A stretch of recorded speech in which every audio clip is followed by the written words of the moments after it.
Hi everyone, I'm Noah, and today I'm going to be talking about how to make your own mushroom logs so that you can take a piece of wood like this and turn it into delicious edible mushrooms that you can enjoy. Before we get into the actual making of the log, I just want to describe the process of what's happening here and how incredible it is.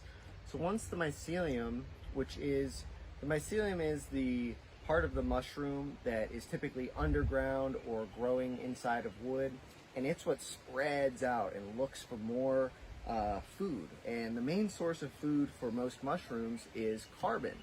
And logs like this one are chock full of carbon. So what's happening once you get the mycelium into the log is it's eating up the carbon, breaking down the lignin and cellulose and converting it into a form of carbon that it can consume to continue to grow. Once the mycelium has spread throughout the entirety of the log and really exhausted most of its carbon source, that's when it's ready to fruit. So you think about a mushroom that is in the woods, it's the same thing. They fruit once they have kind of exhausted their main food source. That triggers them to be ready to send up the part of the mushroom that we recognize. And the main function of this part of the mushroom is to drop spores and create more mushrooms. So once it's eaten up most of its food source, it's ready to continue to reproduce. And so that's when we get our edible portion of the mushroom. So the first thing I want to talk about is the materials that we're going to use, starting with the piece of wood. So this is a piece of white oak, and white oak is a great selection for making mushroom logs. Generally speaking, for most edible mushrooms, hardwoods, so being trees that aren't evergreens, such as pines, spruces, hemlocks, we want to avoid those and search for wood that is more deciduous trees. So we think about trees like oaks, elms, poplars. These are some of the ideal logs for creating a mushroom log. Also, when selecting your log, you want to make sure that you're not getting old wood.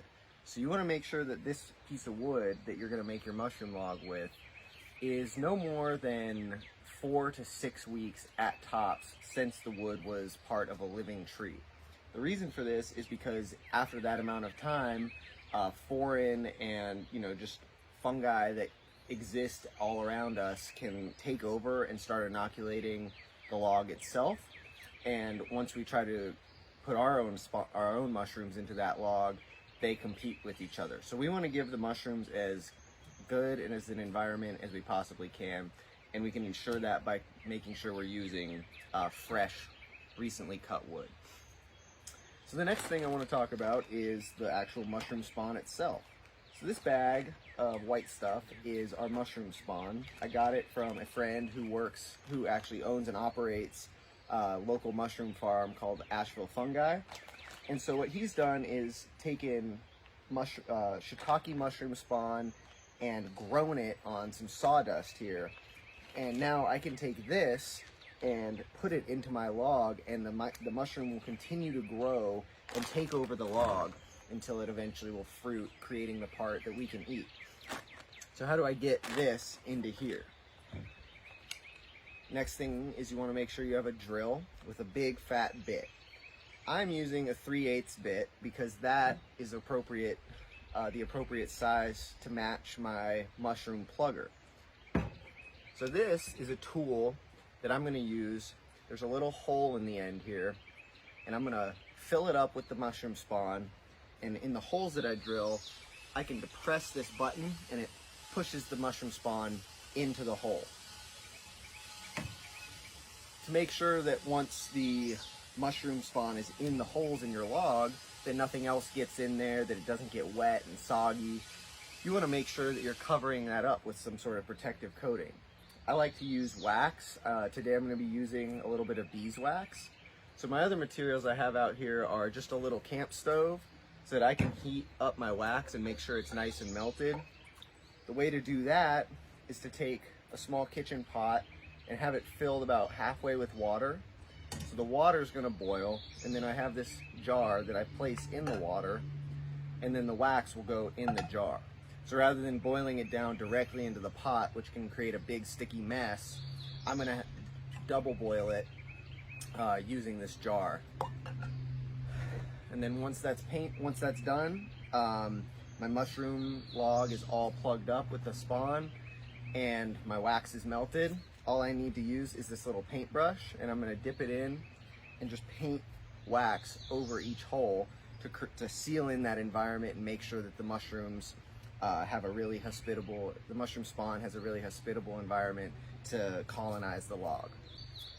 So the first step I'm going to take here is drilling my holes. And the way you want to do this is by drilling not just in a straight grid pattern, but actually in somewhat of a diamond pattern. So having your holes spaced out, 1, 2, 3, 4 throughout the whole log. And the reason for this is this maximizes the amount of holes that you can actually put on the log and maximizes the amount of spawn that you can put into the log, allowing for quicker inoculation. So here I go, let's get started.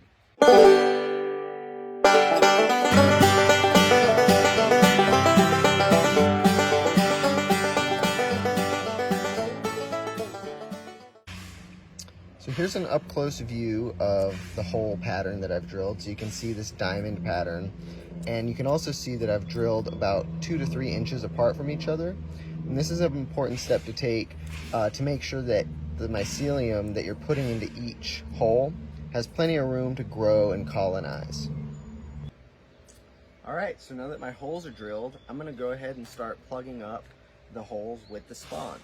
Something I didn't mention yet was that there are 2 different ways in which you can purchase spawn. So this is just one method, and this is best for if you're planning to inoculate a lot of mushroom logs over time. It ends up being cheaper if you invest in the tool and buy a straight spawn. However, if this is just something you want to do every once in a while, you can actually buy small plugs that are very tightly packed cylinders that are already inoculated with the mushroom spawn, that once you drill the holes, you can just hammer in and then cover with the wax. But for the purpose of today's video, we're going to be going over this method. So let's get started. So I'm going to cut into my bag of spawn and open it up here. Yeah, it's nice and white, it's fully colonized. And with this plugger here, I'm just going to push it in there, make sure that it's densely packed into the mushroom plugger. You want it to be nice and tight so that it can push in there nice and tight and put the maximum amount of spawn in each hole. And I'm just going to put it right up to the hole, depressing the button, and pushing the spawn in. Alright, so I've gone ahead and plugged up all my holes with the mushroom spawn. A bag like this will usually cover 2 to 3 mushroom logs and only costs about $20. And that's a really good value when you consider that each of these logs are going to produce pounds and pounds of mushrooms throughout the years. So you can see over here I've got this boiling to melt my wax, and it's just about done. So I'm going to go ahead and do one of the final steps here, taking my paintbrush and just dipping it into the beeswax. I don't need much, I just need enough to cover each hole in a nice little layer of wax. And it starts to harden quite quickly, so you can tell it goes from the liquid form to right as you're painting it, it's hardening over, and you can see very clearly whether you're covering it fully or not, and apply accordingly. So the final step that I'm not actually going to do right here, but that you can do on your... So the final step, and I'm not actually going to do it right here, but this is an important step to make sure that the log is a very hospitable environment for the mycelium right as it's being put into this new environment. And that is to soak the log overnight for no more than 12 to 16 hours, fully submerging it. So this can be accomplished in a creek, in a kiddie pool, anything that you can fit enough water in to fully submerge your logs. And again, this is a really important step, but you don't want to leave it in there too long, as if the mycelium is deprived of oxygen for too long of a time, it can actually die. So just that 12 to 16 hour period, usually overnight, is plenty, and that'll get you going and get your logs off to a really good start. All right, so thanks for watching. I hope that this was a helpful video on how to create your own mushroom log. You know, this is a really awesome process of turning something that's completely inedible to us, you know, wood, and letting the mushrooms do the work to convert that wood into a delicious edible substance that we can enjoy. If you have any questions, my email will be in the description of this video below. And again, thanks so much for watching, and grow some mushrooms.